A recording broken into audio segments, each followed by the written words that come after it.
Hello friends, today we're canning green beans and I'm grateful that you're joining us to follow along on this fun journey. These are the green beans I just pulled from our yard and I did a little guesstimate here.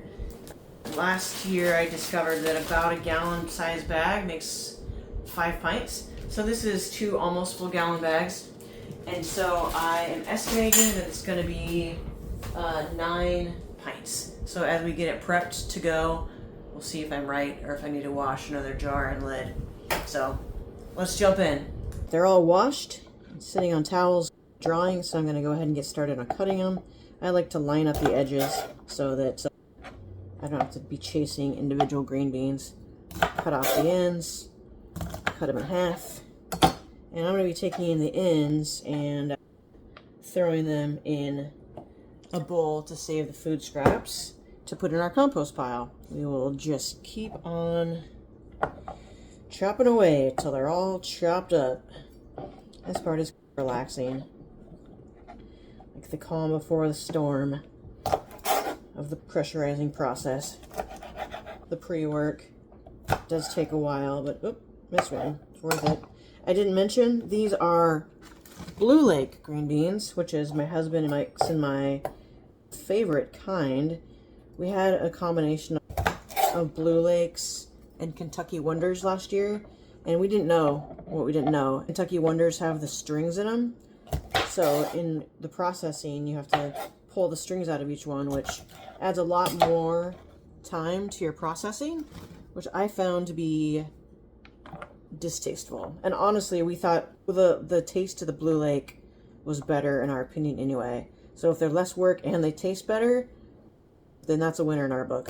So we did all Blue Lake this year, which is just 2 bushes, and that's going to produce so much. This is just a couple of weeks worth of beans. You can judge my chopping technique if you want. I'm not the best at it. I don't make sure I save every 1/100th of an inch. They don't always lay down nice, so if I have to sacrifice a bit of bean to straighten them out, you know what? I'm okay with that. I don't know about you, but chopping vegetables is fun and relaxing. I didn't used to think of it that way, but my husband actually brought me along to that mindset. He loves chopping vegetables, which is great for me, but I do plenty of it myself.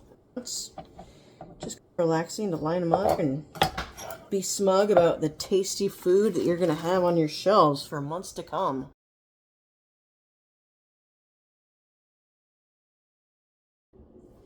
Okay, so I got them all washed and trimmed, and the trimmed ones fit into 1 bag, whereas the original batch was 2 bags.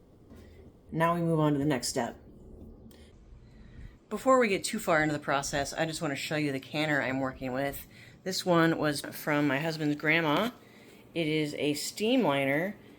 I am not actually sure what decade it was made in, but when I took it into the sporting goods store to have them look at it to test the gauge and the seal, the lady was like, I have never seen one that old before. So that was a little bit humbling for my first season of canning last year, but it worked just like a champ, and so we're going to use it again this year, and it's going to be great. So let's get started. I've got some boiling water ready to go, and I've got a backup kettle just in case I need more water, because I'm just not sure yet. Okay, so I put the boiling water from that pot into the canner, about 1 to 3 inches, or 2 quarts. Then I put the canner under heat. We're gonna start packing the green beans.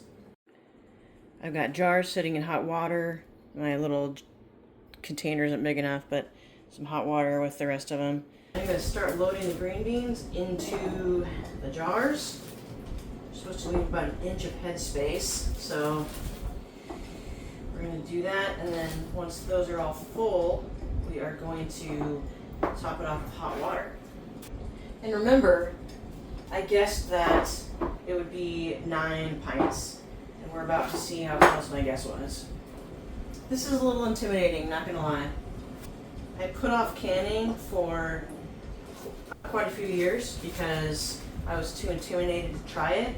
And my husband's grandma, my mother-in-law canned for many years. They were helping me through it, giving me some advice.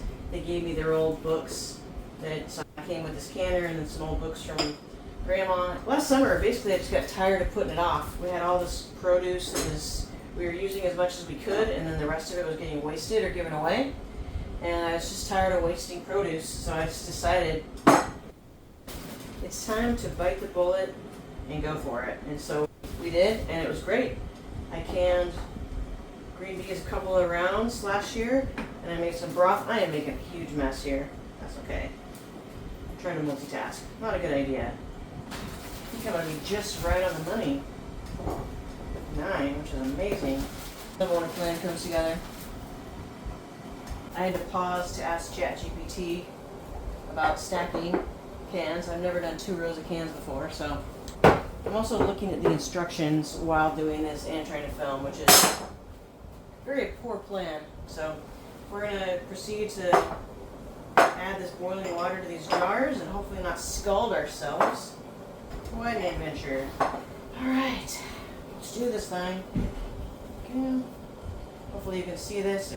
Maybe I should narrate what I'm doing. Summer pours hot water into jars full of green beans.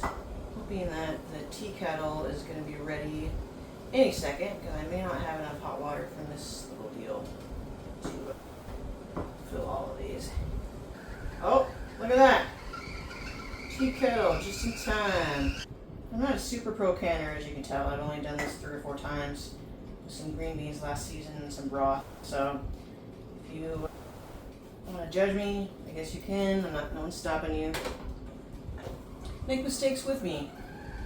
Judge me and learn from my mistakes. I'm just going to tip a little bit of water into the sink.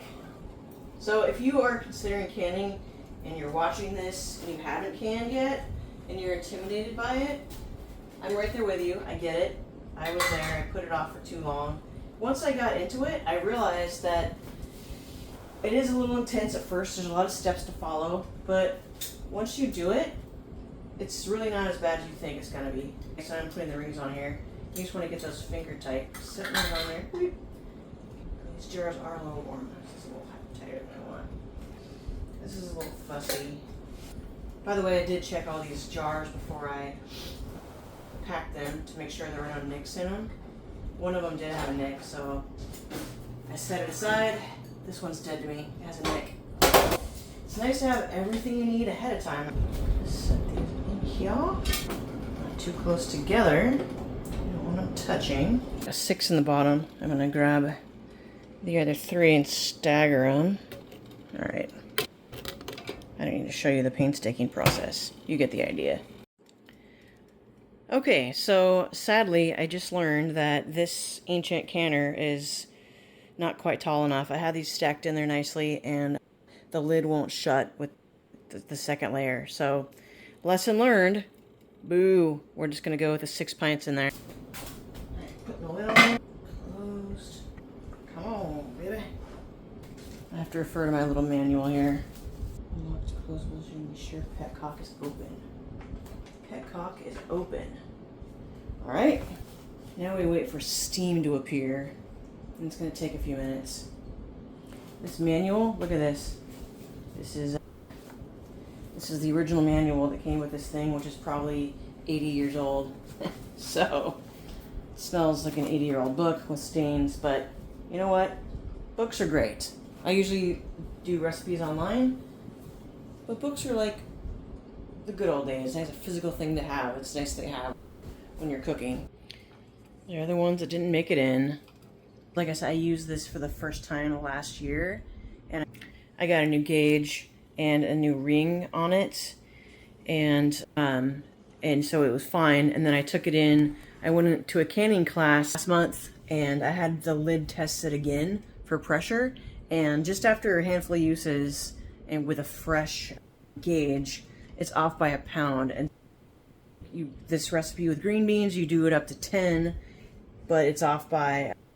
The gauge needs to read a pound heavier in order to be accurate. And then the lady that did it, the Washington State University Extension, said basically bring it in again at the end of the season, have it tested. Once it becomes more off than a pound, then it's time to get a new gauge, because it's really important to have the gauge accurate for pressure canning. So, fun facts. Okay, the petcock, that little deal right there, is starting to steam. So now we wait for 7 minutes. It's getting real up in here. All right, my friends, it's been 7 minutes, so we're gonna close this little boy right here. And then we're gonna turn the heat up a little higher to get it up to pressure, and we're gonna wait for it to go up to pressure. And I'm gonna sit here and I'm gonna watch it to make sure it doesn't get too pressurized. All right, it took about 4 minutes for that to get up to 12 pounds of pressure. So I'm gonna put it down to low and set the timer. And now the cooking actually starts. We're using pints, so it's gonna be about 20 minutes of time under pressure. And I am going to sit here in a lawn chair in the kitchen and watch the gauge to make sure that it stays at 12 pounds. We're just going up to 13. So adjust the little deal on the stove. Maybe open up this thing a little bit. If it's getting too hot, let some steam out. But here we are. Got my lawn chair. Got a tasty beverage. We're gonna babysit this for the next 20 minutes because you don't want anything to get out of hand. The risk of it exploding and blowing up your kitchen is pretty minimal, but you don't want to leave it. You want to stay and be watching it. And I went a little, so we got this back down. Now the pressure is going down, so I'm gonna close this back up.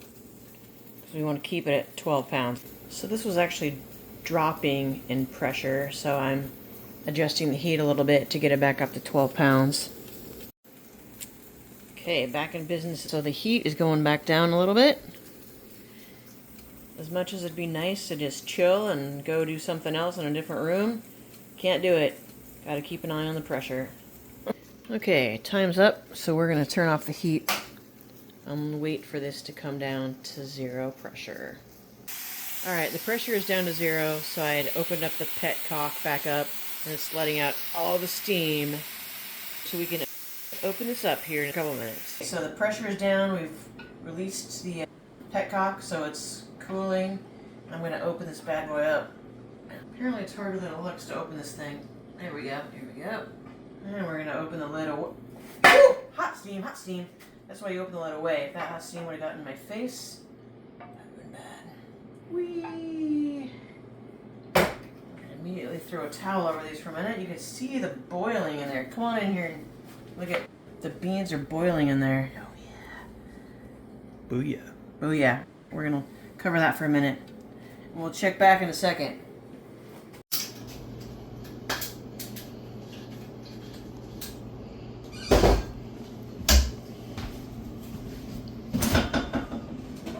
These have been covered with a towel for a few minutes. Now we're going to gently lift them out. I have a towel all ready to go. Don't try to do this with your bare hands. That would be very ouchy. We're going to set them on a towel, spaced out a little bit so they're not touching each other. They're still bubbling. This is when it starts to get exciting. It's a lot of work to prep it, but when you see the fruit of your labors, or the vegetables of your labors in this case, it's like, this is when it becomes real. It becomes even more real when you start to hear those jars popping. Oh, and these slid a little close together during cooking.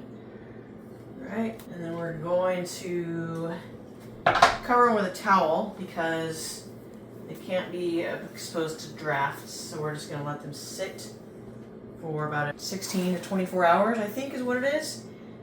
And we're gonna listen for those clicking of the cans, the lid sealing, which is music to our ears.